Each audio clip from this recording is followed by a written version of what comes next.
All the way back in May, Nintendo released one of the best games this year with The Legend of Zelda: Tears of the Kingdom. It feels like it was so long ago now, and since then, so many other great games have released. Really great year for new releases, but that's not what I'm here to talk about. What I do want to discuss today, these many months after Tears of the Kingdom's release, is how it improved over its predecessor, Breath of the Wild, in so many ways from my perspective. Breath of the Wild was a game that I enjoyed quite a bit, but it did not connect with me on the same level it did with so many other players. But I was excited for Tears of the Kingdom when I saw that third trailer. It gave me goosebumps and everything. It showed lots of stuff that seemed exciting and improvements over Breath of the Wild, and I couldn't be more hyped. Then, a few weeks after, the game dropped, and man, I was floored by everything. The first one was how much interactivity there was in the game. How the player can interact with the world is a very important part in immersing the player. The first few missions or hours of a game set a standard of what can be done in a game moving forward or what can be done later on, like how Insomniac's Spider-Man games set the tone with the swinging early on, or how Super Metroid shows you what you'll be able to do later on through its level design. Tears of the Kingdom gives you all the tools you'll be needing for the rest of the game on the Great Sky Isles, which is this game's Great Plateau area, and it is just as good as the Great Plateau. It establishes that the world is the player's own playground with the new abilities that Link receives from the Zonai. Link has 4 primary abilities that are unlocked in the tutorial and 1 extra ability that gets unlocked later on, but these 4 abilities, Ultra Hand, Fuse, Ascend, and Recall, are all abilities that are constantly used throughout the whole game by either getting mixed together for certain puzzles or encounters or pushing the limits of how they can be used. Take Fuse for example, the ability to fuse items from the overworld onto either your shield, primary weapon, or arrows. The possibilities you can make are boundless because every item has a different stat that changes the tool at hand. The Great Island starts you off by letting you create wooden axes and hammers by combining different types of rock, but as the game keeps going on and you start experimenting, you can create an explosive shield that will send you miles into the air, or a hammer made from Hinox parts. The combinations of weapons don't just change the way you choose to attack, but it increases the possibilities of how you want to tackle certain situations. Maybe you want to use eyeball arrows to track down flying enemies, or jump down and use a bomb shield. So although the basic combat attacks are very easy and it is basically the same as Breath of the Wild,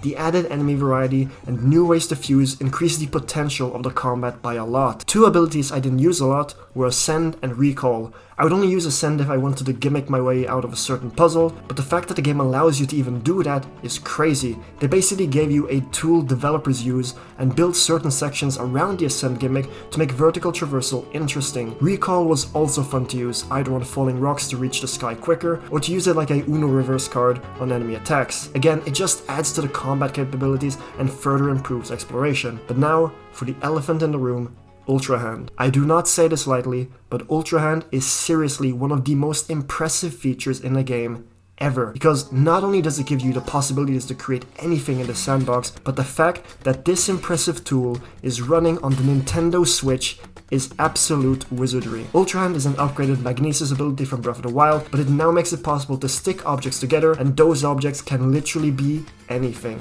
Look, I'm not the most sophisticated Ultra Hand builder, but I've built some cars, flying planes, and the like, but people out here have managed to create mechs from armored core and airships. It's crazy that this is even possible. It gives players a creative outlet to tackle any challenge in the world, from skipping puzzles in unconventional ways to traversal to also interacting with the NPCs of the world. And that segues us into the side quests and story stuff of the game, because I think both are huge steps up compared to Breath of the Wild. For the side quests from NPCs, these are a lot more extensive and engaging than the side quests from Breath of the Wild. Out of all the side quests I can remember from Breath of the Wild, 2 come to mind, but in Tears of the Kingdom, so many are memorable and engaging, both from the short stories they tell to how they engage the player through gameplay.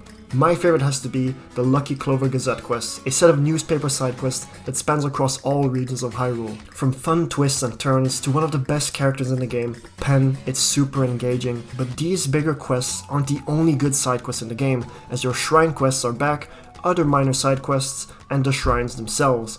All of these are great as they all encourage exploration and make use of the abilities Link has. The shrines, however, I can definitely see why some people might not click with them. I personally love them a lot because of the abilities and the puzzle solving surrounding them, but if you weren't as big of a fan of these new abilities, I don't think the game will be able to win you over. But where I think people can universally agree on an improvement from the predecessor are in the boss fights. Boss fights now are so much fun and so varied too. Stone Taluses and Hinoxes are back as recurring overworld bosses, but the biggest highlight has to be the main story bosses. Breath of the Wild had the Blight Ganons, which were all very samey looking and not so fun to fight, feeling more like, what is the best term to describe them, as a Souls boss, which did not fit around how the combat system works in Breath of the Wild, but now the bosses are much more varied. There's a different boss for each main dungeon, using a specific gimmick unlocked in each, and they all look so distinct as well. Look at the Muktorok or Goma for instance, both have super unique designs that also complement the ability in each dungeon well. I won't spoil it, but the final boss of the game is leagues better than Breath of the Wild, and the music. Oh man, does it go hard. I think a lot of people were collectively cheering when we all heard Colgera's theme. Also, not a boss fight, but the floor masters that can suddenly spawn in the overworld along with their theme. Really engaging moment to keep the players on their toes at all times. But now, having mentioned the dungeons, I think it's time to talk about one area which Tears of the Kingdom did not improve upon on, and that, I'm not sure how to call it, are the vibes. That feeling of adventure. Although, yes, Tears of the Kingdom is a far bigger game with so many innovations to its sandbox with new abilities and lots more activities to do, it doesn't quite capture that first feeling of exploring Hyrule in Breath of the Wild, and the reason for this may well be that this isn't my first trip into this version of Hyrule. Both titles are connected, with one being the wake of a calamity and the other seeing how Hyrule has built itself up again before disaster strikes again. I think the rebuilding part is a big reason why the feeling of adventure might not be as present as it was in Breath of the Wild. In Breath of the Wild, it was just you. You would go around, see miles of unexplored parts of the world, and just go. It would be just you, your horse, and the ambient music guiding you along your journey across Hyrule, constantly beckoning you to keep on exploring. Tears of the Kingdom, on the other hand, has a lot more content behind it, which ultimately means you will be stopping your adventuring a lot of times to do side activities. Although you can have this feeling of adventure, there are just so many side stuff to do that they are everywhere and almost unavoidable. Although I do love the amount of content in the game, it does take away from that magical feeling of exploration, but the biggest factor that detracts from the feeling of adventure are the avatars. Avatars are the spirits of the four main companions who follow you around everywhere in the world. Yes, I know they can be turned off, but that removes crucial gimmicks and gameplay mechanics from the gameplay. These avatars look incredibly lifeless and constantly teleport to be beside you, which doesn't make them feel like companions, but really like some AI or something. It would have been a lot better if their abilities were mapped to the ability wheel, but it is what it is. Because overall, I do find Tears of the Kingdom to be a far greater experience than Breath of the Wild.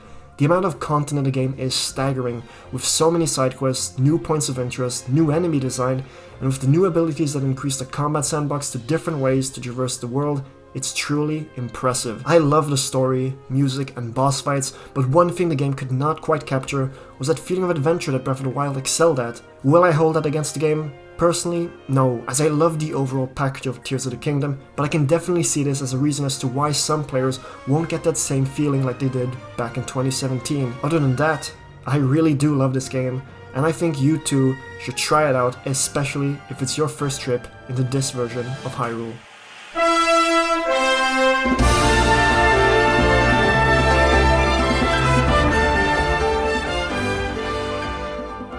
And with that, welcome to the end of the video. Thank you so much for watching, it really does mean a lot.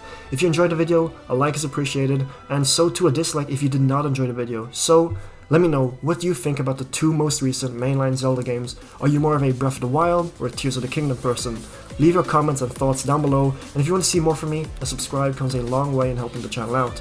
With that said, I've got some videos to make. Thanks again for watching all the way to the end, it really does mean a lot, and I hope to see you in the next one. Have a good rest of your day, night, and week, and with that, Storm out.